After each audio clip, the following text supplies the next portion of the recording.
Good morning बच्चों, कैसे हो आप सब? फाइन। घर पे सब पढ़ाई कर रहे हो ना? Okay, welcome to fun and learn home learning. बच्चों, आज हम पढ़ते हैं चैप्टर 5 पोयम, जिसका नाम है little by little. So open your English text book and let us start.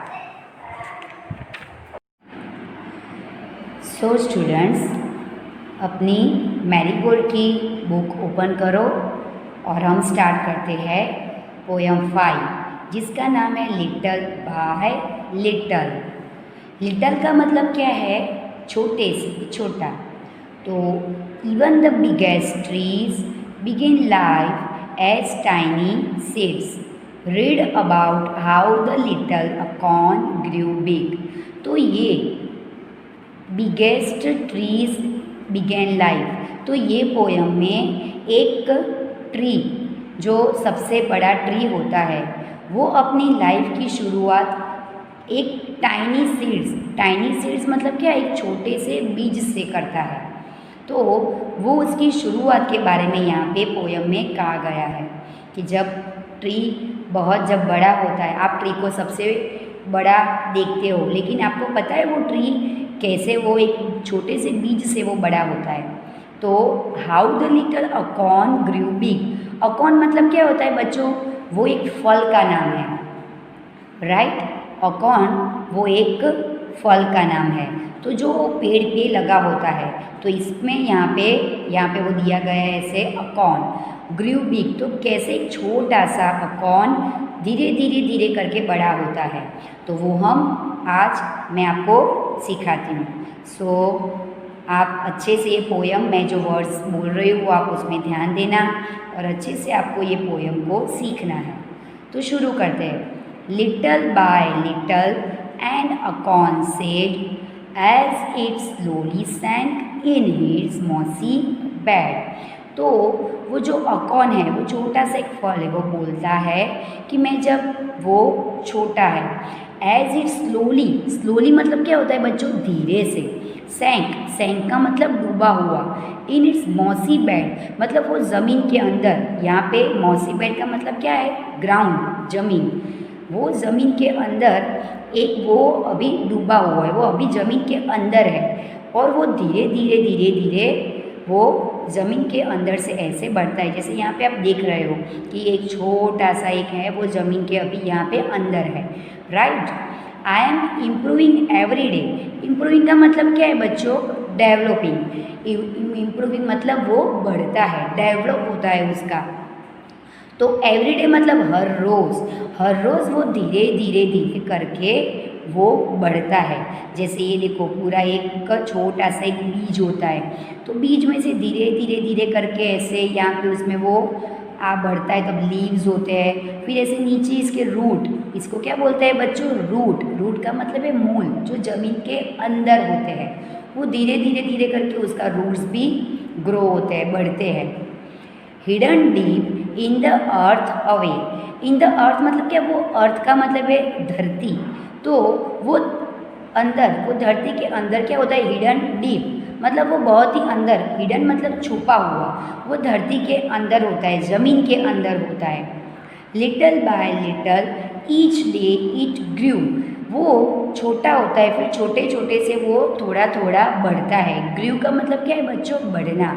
वो धीरे ईच डे, एक दिन में वो ऐसे बढ़ता है, फिर वो ऐसे हो जाता है। Little by little it sipped the due.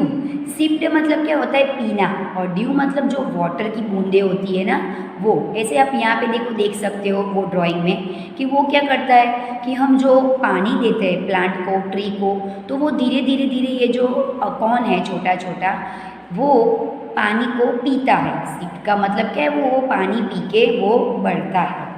आगे देखते हैं। Downward it send out a thread like a root. तो जो डाउनवर्ड मतलब क्या? वो ज़मीन के नीचे जो उसकी ये जो रूट है, रूट का मतलब मैंने अभी आपको समझाया ना बच्चों, ये ज़मीन के अंदर जो होते हैं ना ऐसे, उसको बोलते हैं रूट। तो जो रूट होते हैं वो कैसे होते हैं? आप देख सकते हो यहाँ पे कि रूट एकदम धागे जैसे होते हैं, पतले पतले, जैसे हमारे सुई धागा होता है ना, वो ऐसे धागे जैसे ये रूट होते हैं। तो वो धीरे धीरे वो ऐसे धागे के जैसे वो ऐसे बढ़ता है ज़मीन के अंदर। Up in the air sprang a tiny shoot. वो स्प्रेंग का मतलब क्या है, वो ऐसे फैलता है, जैसे दूर दूर ऐसे ये रूट यहाँ पे जैसे फैले हुए, तो वो ऐसे फैलता है कैसे, छोटे छोटे शूट के जैसे। ये देखो, ये उसके वो शूट है, इसको क्या बोलते हैं बच्चों, शूट। ये जो आप देख रहे हो ना, ये ट्री के शूट है। तो वो ऐसे पहले छोटे छोटे होते हैं। Day by day and year by year, जब एक एक दिन बढ़ता है, साल बढ़ते हैं। ईयर का मतलब क्या है बच्चों, साल। साल भर साल होते हैं, तब वो धीरे धीरे बाहर निकलता है। क्या, उसके शूट ऐसे बाहर निकलते हैं, इसको क्या बोलते हैं, शूट। तो ऐसे वो शूट बाहर निकलते हैं। पहले वो रूट होता है, फिर रूट से ऐसे वो शूट उसके बाहर निकलते हैं। फिर little by little the leaves appear. Leaves का मतलब क्या है बच्चों, ये ऐसे पत्ते, जैसे यहाँ पे भी आप देख सकते हो, यहाँ भी देख सकते हो पत्ते उसके। तो वो अपीयर, अपीयर का मतलब क्या है बच्चों, दिखाई देना। अपीयर मतलब दिखाई देना। तो धीरे धीरे फिर उसके ऐसे पत्ते दिखाई दे रहे हैं, है ना, राइट। तो वो उसके धीरे धीरे वो ऐसे बढ़ता है। And the slender branches spread far and wide. Far and wide, इसको क्या बोलते हैं, ब्रांचेस। ब्रांचेस का मतलब क्या है बच्चों, ये जो डालियाँ होती है, ये आप देख सकते हो, ट्री के ऊपर जो डाली होती है ना, उसको इंग्लिश में बोलते हैं ब्रांचेस। सो यहाँ पे है कि उसकी ऐसी पतली, स्लेंडर। स्लेंडर का मतलब क्या है बच्चों, पतली पतली, वो उसकी जो डाली होती है वो ऐसे फैलती है। स्प्रेड का मतलब फैलना, और वो बहुत ही फार, दूर दूर तक ऐसे फैलती है। और बहुत ही वाइड मतलब वो बहुत ही दूर तक ऐसे फैलती है। टिल द माइटी ऑक is the forest pride. Mighty ऑक, माइटी ऑक का मतलब क्या है, एक बहुत बड़ा सा एक आँख का पेड़। एक आँख का ऐसे पेड़ होता है, वो ऐसे फैलता है। वो अपने वो फॉरेस्ट की शान है। प्राइड का मतलब बच्चों शान। जैसे प्राइड का मतलब तो हम गर्व भी बोल सकते हैं, जैसे बोलते हैं ना प्राउड के हमें इस पे गर्व है, लेकिन यहाँ पे प्राइड का मतलब शान दिया है। फॉरेस्ट, फॉरेस्ट का मतलब क्या है बच्चों, जंगल। फॉरेस्ट का मतलब क्या है, जंगल। तो वो एक जंगल की शान है। एक वो बहुत बड़ा धीरे धीरे करके वो एक बड़े से पेड़ बन जाता है, और ये पेड़ एक जंगल की वो शान होता है, राइट। तो आपने क्या सीखा बच्चों, कि एक छोटा सा जो सीड्स होता है वो धीरे धीरे करके ग्रो होके वो पानी, वो हम उसको डालते हैं, वो पानी पीकर उसके जो रूट्स होते हैं, फिर रूट्स छोटे छोटे बड़े होते हैं, फिर वो शूट बन जाते हैं, राइट। फिर वो बड़ा होकर एक पेड़ बनता है, राइट बच्चों। तो आपको ये पोएम समझ में आई। अब उसके न्यू वर्ड्स देखते हैं। न्यू वर्ड्स है हिडन।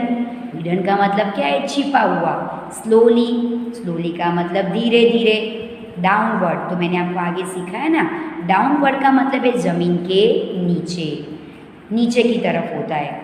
फिर स्लेंडर, स्लेंडर का मतलब है पतला, पतली। माइट, माइट मतलब यहाँ पे एक पेड़ का नाम है। फिर ब्रांचेस, ब्रांचेस का मतलब है डाली। प्राइड, प्राइड का मतलब है शान। इम्प्रूविंग, इम्प्रूविंग मतलब क्या होता है, बढ़ना, जिसको हम बोलते हैं डेवलपिंग। सिप्ड, सिप्ड मतलब पिया।